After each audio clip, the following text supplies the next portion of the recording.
This is question number 59 from book number 1 based on the 2020 NEC, and this is electricaltime.com.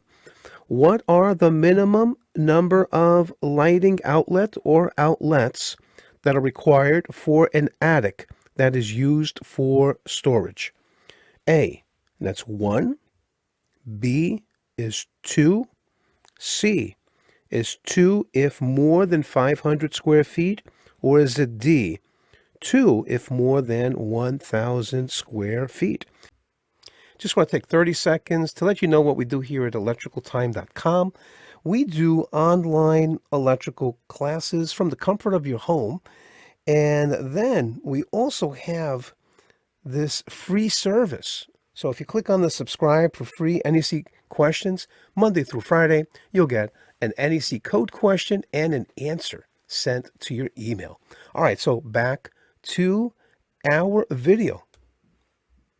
And the answer to this question is going to be A, and that is 1.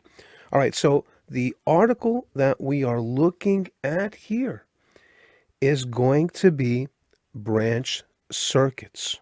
All right, so it might not be clear that this is a branch circuit article, but we can see in here, we see lighting outlets. All right, and don't get confused with, luminaires, with Article 410. All right, so the article we're going to be looking at is going to be Article 210 for branch circuits, and that's within Chapter 2, Wiring and Protection. And within Article 210, which is called branch circuits, we look at Part 3, which is titled Required Outlets. And then within that, we find 210.70. This talks about lighting outlets required. And then we find 210.70C, all occupancies. And what they're saying in the code book, and again, this is for all occupancies. And again, we're talking about lighting outlets required.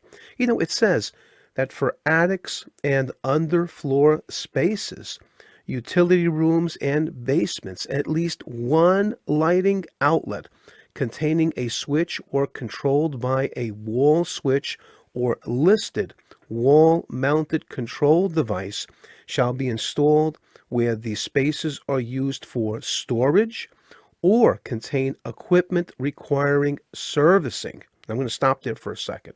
So if that attic is being used for storage, or if you got a piece of equipment up there like an air handler or something that requires servicing, you got to have at least one lighting outlet containing a switch or controlled by a wall switch or listed wall-mounted control device.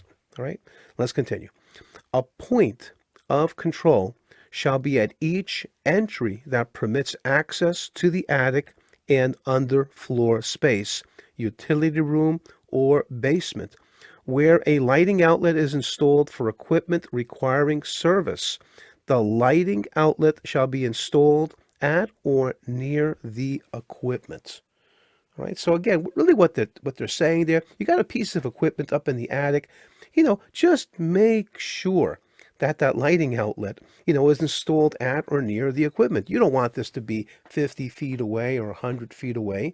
You complied, with part of the requirement of the code, but you failed because, at the end of 210.70C, it says that the lighting outlet shall be installed at or near the equipment. All right, so let's see what we have in our textbook. The NEC does not specify a minimum number of lighting outlets for an attic. It just says that there must be at least one for an attic that is used for storage in this example. In the real world, you will probably have more than one lighting outlet for an attic. Personally, I would suggest one lighting outlet at the entrance of the attic and at least one in each major area of the attic. And again, the answer to this question is A, and that's going to be 1. And this is code section 210.70C.